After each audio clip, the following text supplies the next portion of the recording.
Mac check 1001, 1002, 1003.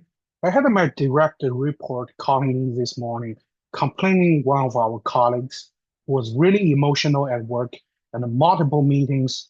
He basically was venting and giving statements like, I already had 2 beers, forgive about my profanity. So he was basically giving a lot of F word, during meetings. And he was totally emotional and unhinged.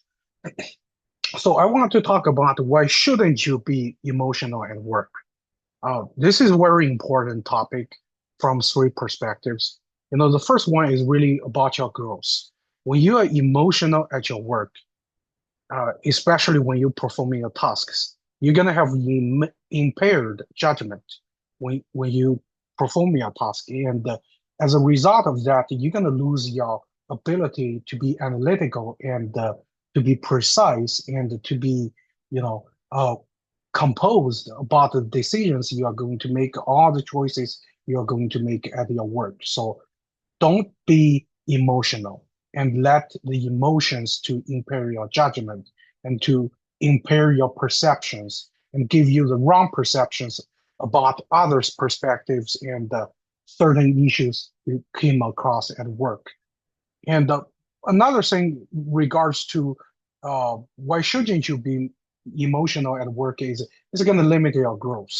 And the most important part for your career is you're trying to perform different tasks and trying to encounter different problems. All those are good things because you need to experience all the problems, all the challenges, to help you grow, to deal with complicated situations, complicated organization structures. And when you are emotional, the emotion is basically going to swallow you.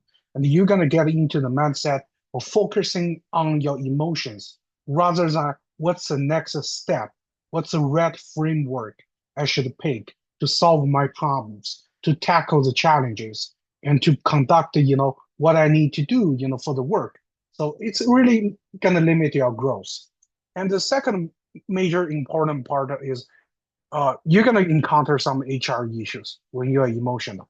In this case, this guy who was venting and really unhinged, he's actually a good friend of mine. And I'm proud to say he's one of the most caring people and authentic people you will ever came across in an organization. But, when he's emotional, he's going to cause problems, particularly on the HR complaints. In this case, I told my direct reports, I said, let me handle this. I'll talk to the guy very honestly, and be blunt with him. And I'll guarantee he will not, uh, raise up profanities or giving unprofessional statements. So sometimes, when that happens, people can report you to HR. And reporting to HR sometimes can be a big issue, especially in big corporations.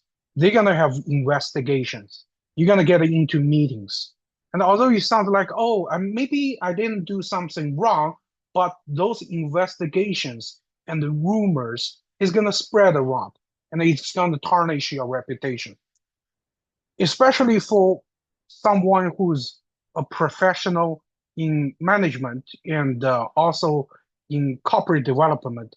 You need to guard your reputation as it is most important thing in your life, more important than your life, because your reputation represents everything. And it's not just for this company, it's also for the industry you're working in. It's also to the people you're working with, So you need to guard your reputation as it is your life. And don't let HR issues tarnish your reputation. I actually know someone who uh, get into a couple, sexual harassment cases, not just one time, 2 times, and he was let go. And when that happens, not only he lost the job, it's super hard for him to secure another job just because of what they did. And following that, HR issues, I want to talk about the image, in the business world, image is everything. Uh, you do not want to be the one who is emotional. When people thinking about bad examples are gonna give bad reps about someone, they're gonna relate it to you for that bad image. Don't carry yourself in a bad image. You don't want to undermine your professionalism and the credibility. Um, I always like to think of myself as someone who's positive. I think that's a good trait to carry. Although sometimes, in my inner heart, I feel really negative about certain things, but I will never speak out about it. Uh, unless it is some problems I need to solve. And I'm always trying to be emotionalist and not let emotion to drive my decisions and drive how I interact with people. Sometimes you can be frustrated, but you should never show your frustration in the words. At least, not in the emails, not in the phone calls, team messages. Don't do that. Uh, if you want to have some discussion or sometimes you want to talk, try do it in person, one on one, and discuss those negative stuff. And you try to carry a positive image or at least a emotionalist image. um, and that's my sharing with you is you shouldn't be emotional at work. You should be emotionalist at work and don't let work disrupt your life.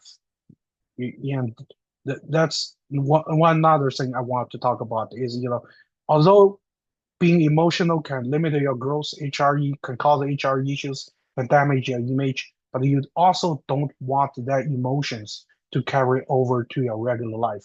You do have a family, you do have friends. Don't let that, negativity in the work to ever impact your life.